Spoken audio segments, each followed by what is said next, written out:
რაც მინდა ამათი ბედლები, როცა ხუთი შვილის მამა ქუჩაში ვარ. ამდენი შვილებით, ამდენი პრობლემებით დავჭით ჰაერში. 3 დღეა რაც ბავშვი შემეძინა და კიდე აღვდგავარ. დაჟე იმის გატანის უფლებას არ მოგცეთ, თავზე დაგვანხეს ყველაფერი.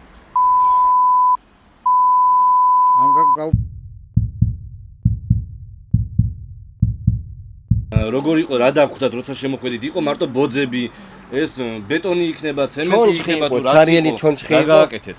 ჩონჩხი იყო, სულ გაცარიელებული, მარტო ნაგვებით იყო სახში. გავწმინდეთ, გავასუფთავეთ ეს ყველაფერი.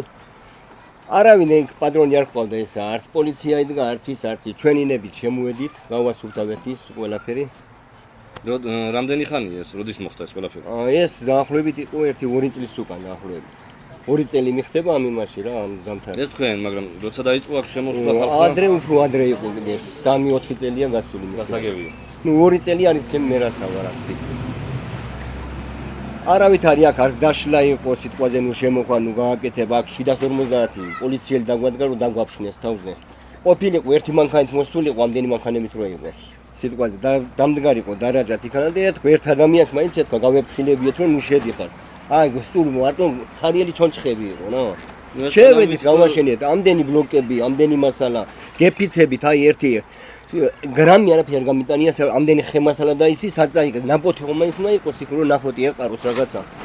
გაზი იდეს თვითონ წაიღეს ალბათ რა ჩვენ შიდა შეგვახედეს არავინ. თქვენი ნაწვალები აუ პლუს ამას კიდე ყველაზე ის არის ეს საჯარველი და საის ამ თავრობის წინააღმდეგ რომ სირცხვილი მაგათი რომ ჯარიდან ბიჭი მოდის ჩემი შვილი სახელმწიფოს ემსახურება და ხდება პოლიცია და სახს უნგროს.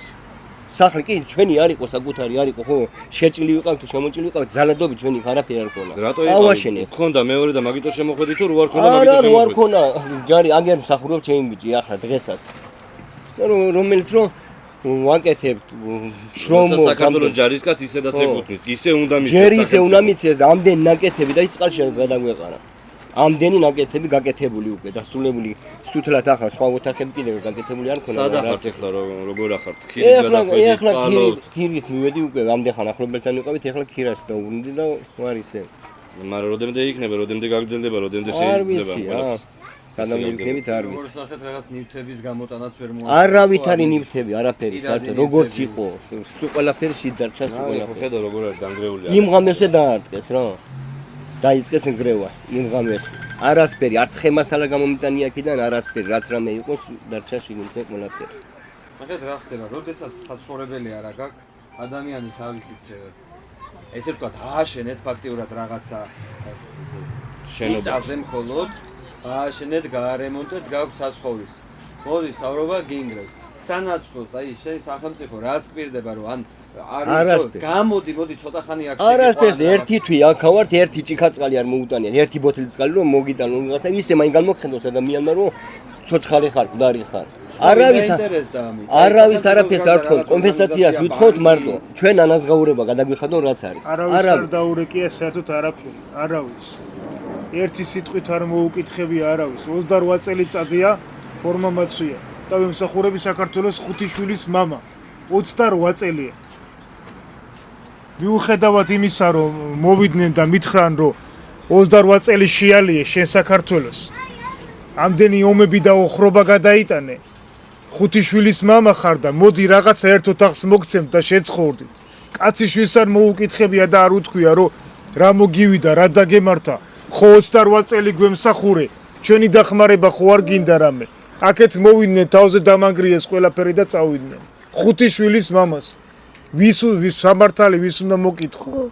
ის ნაწვალები, ის ნაშრომი, ის რაღაცა ის რომ მოაკუწიწე იმ ბლოკს რო ყიდულობდი, ცემენტს ყიდულობდი, მოდი საკუთარი ხელებით აიტანე, ააშენე, მკვდარი корпуსი გავაცოცხლეთ, აგერ ხალხმა გამწვანება და რეები აღარ გააკეთა და სული ჩაუდგეს აქაურობას და მოვიდნენ და ერთ ღამეზე დაგვანგრიეს თავზე.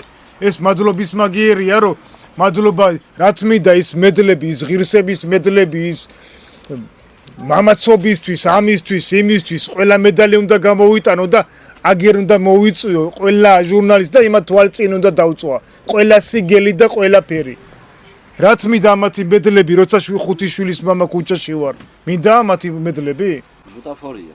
არაფერი რომ მოვიდეს ვიღაცა მითხრას რომ წეღანაც თქვი რომ 28 წელი გვემსახურე და რითი შემიძლია რომ დაგეხმარო იმიტომ იმით დამიფასეს რომ ქუჩაში გამაგდეს ძაღლივით ხუთი შვილის მამა ამით დამიფასა მე ამ თავრობამ და ამ ხელისუფლებამ ეს ყველაფერი და რა მნიშვნელობა აქვს ამ ხელისუფლებას იმ ხელისუფლებას 28 წელი ხო გემსახურე ხო რომ ჩავდე ჩემი ღვაწლით ჩემი ჯარში დავბერდი ხო იმის გამო რომ გვერდში დამიდგნენ რაღაცა გამიკეთონ მოვიდნენ და ზედა თავზე დამანგრიეს ყველაფერი ას აღარ არის სამართალი რატო რისთვის შვილებს ვაკლებდი და იმას უმასურებოდი რა ქვია სათითაო ბლოგს უყიდულობდი ვისმეს რამე მორჩებოდა და მივდიოდი და ვეხვეწებოდი რომ ოღონდ ეს რაღაცა იქნებ მასეცხოთ იქნებ მაჩუქოთ იქნებ რაღაცა მომცეთ რომ რაღაცა შევაკოწიწე და რაღაცა გავაკეთე და მოვიდნენ და ზედ დამანგრიეს მადლობის მაგიერია მადლობა ყველაფრისთვის მადლობა რაც გამიკეთეს მადლობა ამისთვის ყველაფრისთვის 28 წელი ცოტა ხო არ არია რა 28 წელი მაწვია ფორმა და რა რისი გულიზე ვინმე რამე დაგიფასა ვინმე მადლობა მოგიხადა ვინმე რამე გითხრა აქეთ გადაგიარეს ზედ შემოწიოდნენ გიჟებივით ვეხვეწებოდი აგერ არა ყველა ჟურნალისტი ჩემსკენ იყო მიმართული რომ არ გადაყაროთ არ დაანგრიოთ არ დაამტრიოთ გავიტან ეზოში შემიშვი რა ვიცი ეს რა იყო მე არ ვიცი კიდე ნახეთ რა მაინტერესებს სახელმწიფო რო არ აყვავს და ხალხზე არ ზრუნავს ეს ფაქტი დგება მაგრამ თქვენ რომ ნახეთ 28 წელი ემსახურებოდით ამ ქვეყანას ხო ამ 28 წლის მანძილზე აი მთავრობამდე ხო ვიღაც არსებობდა ესეთ რა არის ყველაზე საინტერესო თუ გამოიჩინა ვინმე ინიციატივა აი საბანკო სექტორმა ვისაც ხალხზე ჩამორთმეული ბინები აქვს დაკეტილი და აი დროებით მაინც აქ შეგასახლებთ ან რაღაცა მშენებლებმა რომ სანამ იშოვით ეს ჩვეულებრივი თანადგომა შეიძლება ვერ გაჩუქო ის ბინა რაღაცა განვადებით მოგცე 30 წლით 40 როგორც სახელმწიფო როგორც ადამიანი გვერდით ვიღაცას დაუდგება თანამემამულეს რომელსაც სახელმწიფო ექცევა არასწორად არაინტერესებს ღამე სად გაათევს ბავშვი გამოგიყარა ტანსაცმელი მაგრამ ამას ხო ხედავს ვიღაცა ნებისმიერი დიდი კომპანია სამშენებლო რომელსაც აი უამრავი შენობა აქვს უამრავი ფული აქვს ხო შეიძლება 10 ბინა გამოიყოთ 15 usახს უსასყიდლოდაც არა რაღაცა განვადებით რაღაცა თქვა აი ერთი წელი იცხოვრეთ ხალხო და რაღაცა ეშველება ამ ასეთი ვინმე თუ გამოჩნდა ან რამე ორგანიზაციან რაღაცა თავშესაფარი რომ პირობები ნორმალური და ესე რო არ იყოთ გარეთ და არ გვიწევდეს ამის აი აქ ფიქრი რომ რა შეიძლება ეშველოს ამ ხალხს ესეთი ვინმე იყო საერთოდ აი ნახეთ როგორ არის საერთოდ არავინ არ ყოფილა არავინ არ დაინტერესებულა პირადად ჩემით ნახე როგორ იყო ყველა ოფიცერს უწერია ბინა კონტრაქტში არის ჩადებული კონტრაქტს რო აფორმებ თავდაცვის სამინისტროსთან ყველა ოფიცერს უწერია კონტრაქტში რომ დაკმაყოფილდეს უზრუნველყოფილიყოს ბინით ნახე დამიბარეს მითხრეს რომ უნდა წახვიდეს შეიარაღებული ძალებიდან კონტრაქტს გიწყვეტავთ გამიშვეს საერთოდ უკანონოდ გამიშვეს მე არა 10 ოფიცერი გაგვიშვეს მირეკავენ 3 თვეში და მეუბნებიან უი უკაცრავად შეცდომა მოგვივიდა და უნდა დაბრუნდეთ სასწრაფოდ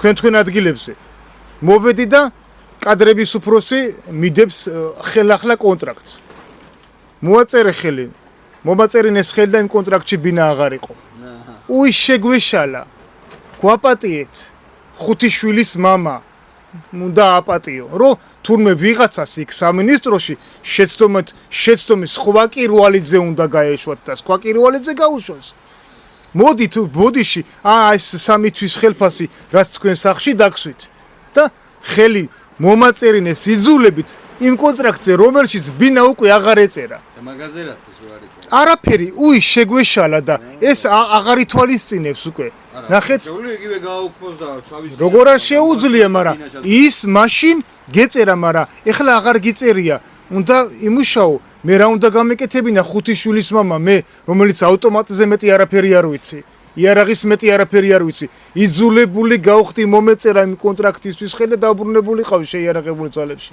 იმიტომ რომ ქუჩაში ვერ დავრჩებოდი ხო იმ პირველ კონტრაქტში დრო რა ეწერა ბინის მიღების რამე ვადა უწერიათ ხო ჩვეულებრივ 4 კონტრაქტის რომ მოაწერ ხელს 4 წლის შემდეგ გეკუთვნის ბინა და 28 წლის განმავლობაში რამდენი 4 წელი გავიდა ბატონო ჩემო. აგე რა, გაიარეთ სამხედრო ქალაქში ყველას ბინები აქვს მიღებული. ყველას გარედან რო შეხედო, იტყვი რომ აგაშენად ღმერთმა, არც ერთი ოფიცერი გალეთ არ არის, მაგრამ აღა შემომხედეთ სად ვარ. თურმე არის ხო?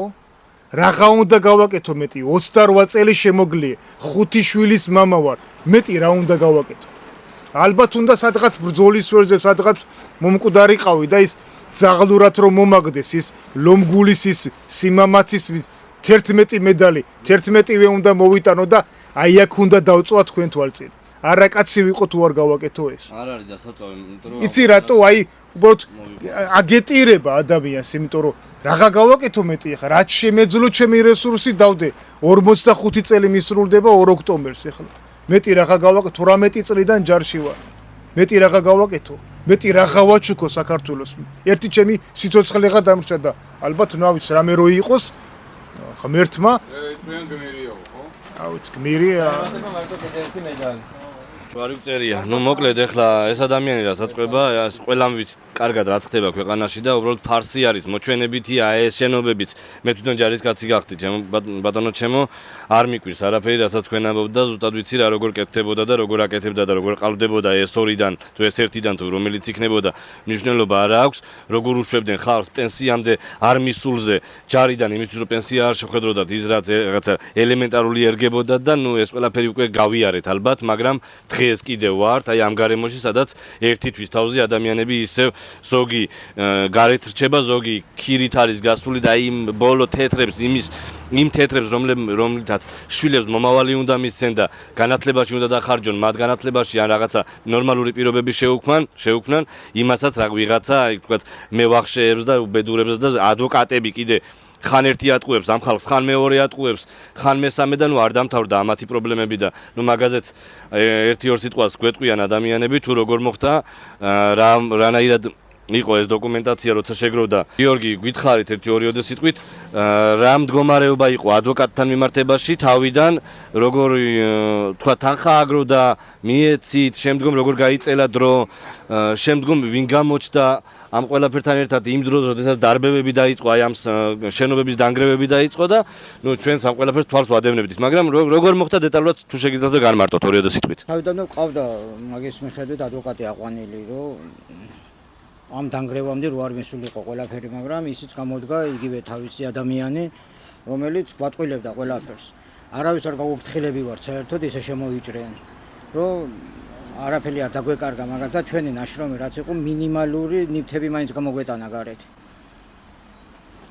ამ გაუფრთხილებლების გამო ყველაფერი დავკარგეთ ერთი სიტყვით მაგ ვინც დაანგრია ეს გვატყვილებდა კიდევ ყოველ დღე რომ აი იქნება რაღაცა და აგერ ერთი კომპენსაცია და ერთი თვის თავზე ისევ ასეთ გამწარებულ ადამიანებს ჩვენ ხო არ ვიცით ახლა იმ შემთხვევაში ვინ არის ის ადვოკატი ჩვენი არის სვიცი არის საბოლოო ჯამში გამოდგა რომ გვიწელავდნენ უბრალოდ დროს დავეტოვებიეთ და ასე ამდენი შვილებით ამდენი პრობლემებით დავჭით ჰაერში გამოდიან და გვეუბნებიან რომ აი გაგიყვანთ მაგალითად ქირით ქირაში გეუბნებიან 300-400 ლარს 400 ლარად მიშოვოსენ ქირა და მართლაც გავალ სად არის დღეს 300 და გამბობდნენ ქირით 3-4 თვე დანარჩენიო მე უკვე თქვენ უნდა მიხედოთ თქვენს თავსო არანაირი გვერდში დგომა არ არის თავრობიდან საერთოდ არც უკითხიათ არაფერი აი თავიდან რო შემოვედით აი ყველაფერი გვაქვს იმის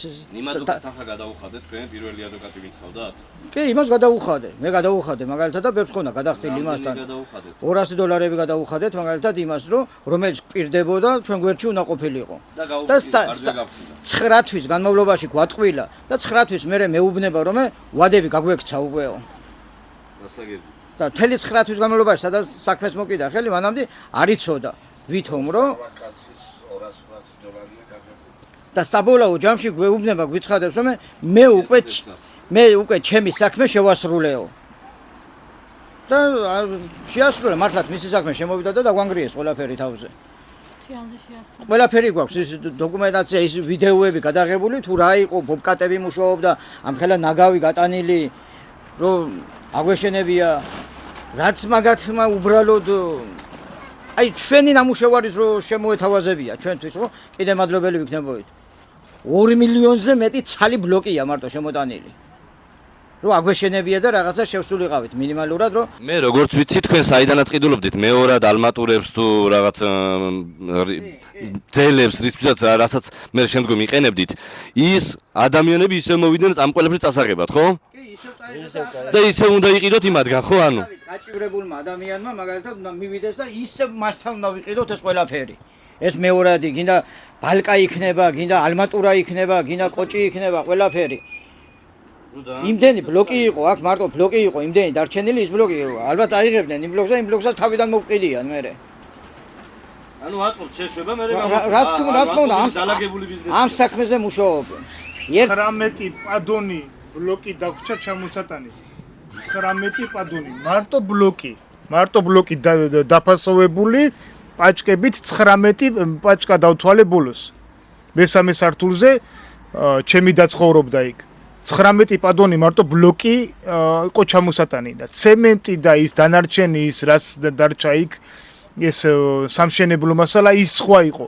ხო შეიძლებოდა რომ მოეცათ რამოდენიმე კვირა რაღაც გარკვეული პერიოდი რომ ის ჩამოგვეტანა ეს ყველაფერი. იმაში ხო ფული იყო გადახდილი, ხო? ერთ პადონზე მე როგორც ვიცი დაახლოებით 80 ცალი იდება, ხო? აბა გადაიანგარიშე 19 პადონი რამდენია. იქ კარები ჩავსვით, იქ მეორადი იყო თუ რაც იყო, ყველას ხო არ ქონდა საშუალება რომ ის მეორადი ჩაესვა, ხო? ახალი ჩაესვა. ზოგმა მეორადი იყიდა. რა მნიშვნელობა აქვს? კარებია, კოჭია, მასალა, გიფსოა თუ რაც არის. ამაში ხო მე მაგალითად მარტო შპაკლი 9 ტომარა დამრჩა ჩამოსატანი მარტო. ხო ეს ყველაფერი მოვიდნენ, წაიღეს, მერე მიხვალ და მერე სხვას მიყიდიან იმას. ალმატურა მოვიდნენ, წაიღეს, მერე სხვას მიყიდიან, ხო? და ესე ალბათ აწყობდათ ეს ყველაფერი, რომ ეს ყველაფერი ამ ხელა მასალა შემოტანილი იყო ამ ხელა სამშენებლო მასალა და მე ერთი ხელის მოსმით ახლა მე არ ვიცი ის ინვესტორი ვინ არის, მაგრამ ფაქტია რომ ხელი მოითბო ამ ყველაფრით, ხო? მე დარწმუნებული ვარ ახლა იმას რომ შეამოწმებდნენ და რომ ნახავდნენ რომ იმ ხელა მასალა იყო იქ, იმას დარწმუნებული ვარ ნანგრევებში არ მოაქცევდნენ, ხო? რა თქმა უნდა გაიტანდნენ, ხო? ინვესტორი წარმომადგენელი ვინ თაობდა აქ ამით გიორგი ჩაფიძე, ხო? მე არ ვიცი. ხო, რა მნიშვნელობა მე ვიტყვი კაცო, არაფერი არა აქვს, არც საშიში, არც არაფერი.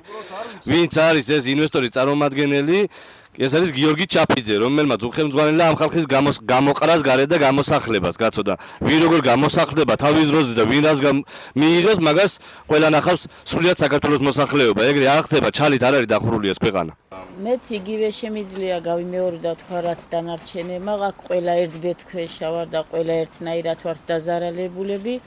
ერთი თვია 31 დღეა დღეს დგავართ იმის ველოდინში რომ ვიღაცა რაღაცას გვეტყვის და პასუხს ველოდები და არანაირი პასუხი არ ჩანს. არც საიმედო, არც დგავართ ესე უიმედოთ ხალხი რომ რაღაცას გავიგებთ. დაგვანგრიეს თავზე ყველაფერი, ერთ დღეში მოასწრეს და მოახდინეს ამდენი ხალხის კარში, ქუჩაში გამოყრა. და დაანგრევა ყველაფრის ისე რომ იმის უფლებაც კი არ მოგცეს რომ ჩვენი ნაწვალები რაც შეიძლებოდა რომ ჩვენ გადაგვერჩინა და გამოგვეტანა ისიც ვერ მოახერხეთ რომ გამოგვეტანა და ვითხოვთ კომპენსაციის სახით რომ მოგვაქციოს ყურადღება და ხალხის მიმართ ყურადღება გამოიჩინოს რომ ესე უპასუხისმგებლოდ ქუჩაში მიგვატოვა და მეტი არაფერი არ ისმის. დავით ვიცით რაც სახელმწიფოს რა უნდა კონდეს ვალდებულება, მაგრამ აი ეს მინიმალური მოთხოვნა რა შეიძლება თქვენს ოჯახებს კონდეს, რომ აი ეს მაინც გააკეთეთ ხალხო.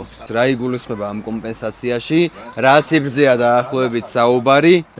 ელემენტარული კომპენსაცია იმას შეიცავს, რომ აი დანახარჯი რაც აქვს უშუალოდ 10-ა 15-ა ისე ვერ გააკეთებ მაგ ყველაფერს რომ შეხვიდე და ნაცარში იყო, ხო ელემენტარული სისუფთავე გჭირდება ოჯახში.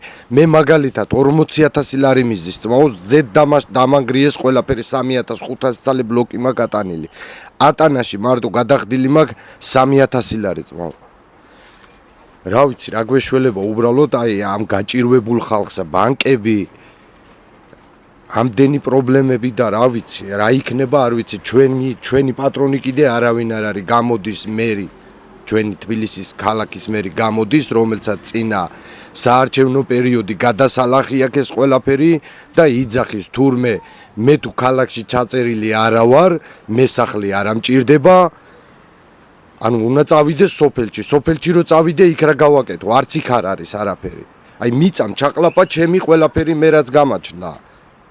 40 წლის ასაკში მესამედ დამანგრიეს თავზე ყველაფერი. აქ იმყოფება 9 შვილის მამა, რომლის მეუღლესაც იმ დროს, როდესაც აქ დანგრევები და დარბევები ხდებოდა და სპეცოპერაცია ჩაუტარეს სამართალდამცავებმა, მაგ დროს ყურში არ ესმის ადამიანს და ის ყურსასმენი, რომელიც ეკეთა, ისიც კი დაუმტვიოს და გაუტეხეს და ფეხი დაუბიჯეს თუ დაუდგეს თუ რა ეგონათ, რა ვიცი, რა გადამცემი ეგონათ. ეხლა რუსებთან თვითონ არიან კავშირში და ამ ადამიანს რა უნდა ქონოდა. მე ვერ ხვდები, უბრალოდ მინდა რომ ორიოდე სიტყვით რაღაცა თქვა თქვენს. კი ბატონო, მეც უერთები ყველა აქ მჯდომს ეხლა. აქ უყურე რა მოხდა, აქ არ გაურჩევიათ მრავალშვილიანი მამუკა, არც ერთი შვილის მამა, არც 9 შვილის და არც 5-ის და არავის. ყველა ერთნაირად გაასწორეს მიწასთან. არავის არ უკითხია, შენ მრავალშვილიანი ხარ, ისა ხარ, ხო? აი ესე ნაწვალები, თითო აგურ შემოტანილი მასალა იქნება, თუ რაც იქნებოდა, კოჭი იქნებოდა, ყველაფერი, ხო? და იმის გატანის უფლებას არ მოგცეს, თავზე დაგვამხეს ყველაფერი. всё, და ჩვენი ყველას აზრს ვამბობ ახლა, ყველას ჩვენი თხოვნა იქნება, რაც ამ კაცმა გააჟღერა, აი, რაც დახარჯა. ის საშუალებაც ჰქონდა მასალა მოიტანა თუ რაღაცა ელემენტარული პირობა მოიწყო, რომ შიგნით ყოფილიყო. ის ხალი იქნებოდა თუ რაც იქნებოდა, ხო თორე კომფორტზე აქ ლაპარაკი არა, ელემენტარულ პირობის შექმნაზეა ლაპარაკი. მოგესალმებით. მოკლედ აქ რა მოხდა და როგორ მოხდა ყველაფერი მოყვა ჩვენმა ხალხმა და მეც იმას აღნიშნავ, რომ აქედან მოვიკითხავ ბატონ გიორგ ჩაფიძეს, მოკითხვა ჩემსგან და არა მარტო ჩვენსგან, ყველა კითხულობთ აქ რა. შენ სინდისზე არის პირადად ეს აქ რაც მოხდა და ამდენი ხალხი როგორც დარჩა უსახკაროდ რა. შენ პირადად აიღე ამ ყველაფერზე პასუხისმგებლობა და რავი, არ შეგრჩება განაგემუქრებით, უბრალოდ არ შეგრჩება აი ამ ხალხის ცოდვა იმ ბავშვების და იმ ადამიანების, რომლებმაც აი ესე გამოვედი და გარე დავრჩით ქუჩაში რა. ქუჩაში ვართ, მაგრამ სალოცავი გვაქვს, აგერ ერთი გული გვაქვს და ერთი ადამიანობა გვაქვს, ერთი გვერდზე დგომა გვაქვს და ეს გვერდზე დგომა გვექნება სულ რა. მე ის მაინტერესებს, რომ აქ შემოვედით, შემოვსახლდით, ცხოვრება დავიწყეთ, რაღაცებს გაკეთება დავიწყეთ. გინდ ბლოკი იყო, ცემენტი იყო, მეტლახი იყო, თუ რაც იყო რა, როგორც გავაკეთ. რატო არავინ არ მოვიდა თავის დროზე და რატო არ გითხეს, რომ დატოვეთ ეს ტერიტორია, წადით აქედან, ეს არ გეკუთვნით თქვენ და არ დახარჯოთ არაფერი და რატო თავიდანვე იმ პირველივე დღეს, პირველივე კვირებში, პირველივე თვეში, რატო არ გაგვიყვანეს მაშინ აქედან რა? არ არის ამაზე პასუხი. აქ იყო აი ბოდიში რა, თქვა ნარკომნების ბუდე რა. აქ რო შემოვედით, იმდენი ნემსები, იმდენი ძალიან ცუდი რაღაცები იყო რა. ყედი იყო აქაურობა წასული მარტო სახურავზე, კორპუსის სახურავზე 5 მეტრიანი ხეები იყო ამოსული და აქ მოსახლეობამ გვერდზე დგომით, დავჭერით, დავასუფთავეთ. რავი, გზა გავასუფთავეთ, ტრაქტორები მოვიყვანეთ, კანალიზაცია გავაკეთეთ, წყალი შემოვიყვანეთ, გაზიც კი მქონდა რა. მაგრამ ამაში არავის სახელმწიფოდან არავის ვაფშე აი გვერდზე დგომა არ გვიგზნია რა, არავისგან რა. და ჩვენი მოთხოვნა ის არის, რომ აი გამოყარეს, აგერ ქუჩაში ვარ და არ ვიშლები და არც დავიშლებით კიდე იქამდე, სანამ ინვესტორი არ გამოვა ჩვენთან კავშირზე, არ დაგველაპარაკება და არ გვიხსნის, რატომ დაგვანგრიეს ეს ყველაფერი თავზე რა. ჩვენ მოვითხოვთ, რომ მოვიდეს ჩვენამდე, გამოვიდეს კონტაქტზე და უბრალოდ აგვიხსნას თუ გვეკუთვნოდა, პირში გვითხრას, რომ აი თქვენ არ გეკუთვნოდათ აქაურობა და წადით რა. არ ხდება ეგრე რა, ხალხმა დავხარჯეთ რა, ჯიბეში კი არ მქონდა შენახული და გადადებული თანხა. მქონდა ისეთი თანხა, წავედი მე მაგალითად პირადად ჩემს თავზე ვიტყვი, 28 წლის ბიჭი ვარ, 16 წლიდან შრომობ, წვალობ რა. მქონდა რაღაცა საკრედიტო ისტორია, ავიღე სესხი და მაგით ვაკეთე ყველაფერი აქ რა, რაც გავაკეთე. და ესე არის ბევრი ხალხი რა, ყველა ესე ვართ რა. კრედიტები დაგვრჩა, აგერ გადასახდელი მაგ და გულიც არ მიმიდის, რომ გადავიხადო რა. ჰაერში ვიხდი უბრალოდ ფულს რა. რისი იმედიც ქონდა, რისი შესაძლებლობაც ქონდა, არაფერი აღარა გვაქვს რა. აი ესე გავართ ქუჩაში და ველოდებით ინვესტორი იქნებ, რომელიმე დღეს მოვიდეს ან დაგველაპარაკოს, ან ვინმე წარმომადგენელი, ოღონდ ჩაფიძეს გარდა რა. ადეკვატური პასუხი გაგვცეს რა აქ ჩვენ რატო ვართ ესე და რატო ხო რა რატო ვიტანჯებით და რატო დაგვემართა ეს ყველაფერი და გაგვიკეთეს რატო ქართველები არა ვართ საქართველოს შვილები არა ვართ ანუ ჩვენ გვერდზე გაგვწიეს საქართველოს შვილები რა და მოიყვანეს აზერბაიჯანელი ინვესტორი და აზერბაიჯანელის ინვესტორის რაღაც იდეების გამო დავრჩით ესე გარეთ რა ქუჩაში არაფლის იმედად რა უბრალოდ ჩვენი მოთხოვნა ეგ იქნება რომ მოვიდეს ეგ ადამიანი ვინც გარეთ გამოუყარა და პასუხისმგებლობა აიღო ამ ყველაფერზე დაგველაპარაკოს და რაც გვეკუთვნის როგორც გვეკუთვნის რაც გაგვიკეთებია რა დაგვიბრუნოს უკან რა ჩვენი აი ეს ხარჯები მაინც დაგვიბრუნოს რომ ჩვენ რაღაცის იმედად კიდე რაღაცა გავაკეთოთ რა მეტი სათქმელი რავი ბევრი მაქვს კიდე სათქმელი მაგრამ არ ვიცი რა უბრალოდ აი რამდენჯერ მოვიდა აზერბაიჯანელის ინვესტის კარი გიორგი ჩაფიძე რა ვინც ეს პასუხისმგებლობა ყველაფერი ადამიანი მოდის და იძახის რომ აი მე არ მაქვს მაგასთან კონტაქტი მე ვერ გავდივარ ხაზზე აი ხან ვიღაცა თარჯიმანი მელაპარაკება და ვერ გვაგებინებს უბრალოდ ჩვენ რა უნდა გავაკეთოთ რა აი ხო ჩაულებრივად აი გვემასხარავება და გვიგდებს ადამიანებს მოდის რაღაცა დამცინავად გველაპარაკება ირონიულად გველაპარაკება თვითონ ჩვენ აქ ხალხი არა ვარ და არაფერს არ წარმოვადგენთ რა მაგრამ ბევრჯერ ვნახეთ უკვე რა აი დანგრეული შენობებიდან ალმატურები გამოაქვთ რკინის კარები გამოაქვთ იმდენი ჯართი არის აქიდან გატანილი რა სად მიდის ეგ თანხა აი მაგრად მაინტერესებს ერთი 15 კამაზი მარტო მე მაქვს დათვლილი და ეხლაც განახებ თუ გინდა აგერ დატვირთული მანქანა დგას ჯართით რა ეს ჯართი რო გააქვთ ჩვენი ნაშრომი ნაწვალები იქ ზოგს მაცივარი დარჩა ვერ გამოიტანა ზოგს სარეცხი მანქანა ბევრი რაღაცები დარჩა რა უბრალოდ სად მიდის რკინის მე პირადად აგერ რკინის კიბეები მქონდა რა არც მომახსნევინეს და ვერც მოხსენ საწავიდა დაჭრეს და ჯარჩი მიაქვს და აბარებენ და ის ფული მაინც სად მიდის ელემენტარული საჭმელი მაინც მოიწოდებინა ჩვენთვის ან წყალი ან რამე რო ცოდვები ხართ ესეთი რაღაცა შეგემთხვათ არა ვის არაფერი საერთოდ რა უბრალოდ კარებსაც კი განახევთ დღის განმავლობაში ნახავდით ალბათ რომ ჩვენი ხარჯებით გავაკეთეთ კარიც კი ისეთი რომ პულტები ვქონდა და ჩვენთვის რომ მოვდიოდით სახლებში ვაღებდით კეტავდით რა და მაგის საშუალებასაც არ გვაძლევენ ჩვენი ნაშრომით რომ ის მოხსნათ რაც ჩვენ ვიწვალეთ და ჩვენი თანხებით გავაკეთეთ რა მაგასაც არ გვაძლევენ უკან ანუ არ ვიცი რთულია რა ამ რეალობაში ცხოვრება რთულია ამ ადამიანებთან საუბარი და რავი მე ყველაფერს ვაკეთებდი დამხმარე არავინ არ მყავდა აგერ ჩემი მეზობლები მეხმარებოდნენ ეს ხალხი მეხმარებოდა იმ ბლოკის დადება იყო ცემენტის დასხმა იყო მოზილვა იყო რაც იყო ყველაფერში ერთიანად მეხმარებოდა ხალხი რა და ყველაფერი თავზე დამანგრიეს ორსული ცოლი მეხმარებოდა ძმაო 3 დღე არას ბავშვი შემეძინა და კიდე აგვდგავარ და არც ვაპირებ აქიდან წასვლას რა ბრძოლას ვაპირებ ბოლომდე იქამდე სანამ სამართალს არ ვნახავ ამ ქვეყანაში და აი იმ ადამიანებთან რომლებაც გარეთ დაგვტოვეს და უბრალოდ ქუჩაში დაგვტოვეს რა ქუჩაშიც არ ვართ აგერ მშვენიერი სავლოცველო გვაქვს ჩვენ ამ ყველაფერს მივაქცევთ კიდევ უფრო ყურადღებას გადავხურავთ და გვექნება ერთ პატარა კუთხე სამლოცველო, სადაც ვილოცებთ, რომ ამ ქვეყანაში აღდგეს ის სამართლიანობა, რაც დაიკარგა და დაკარგეს და აი თავი დაგვახრევინეს რა ჩვენ ქვეყანაში ვიღაცა აზერბაიჯანელის გამო რა. დიდი მადლობა.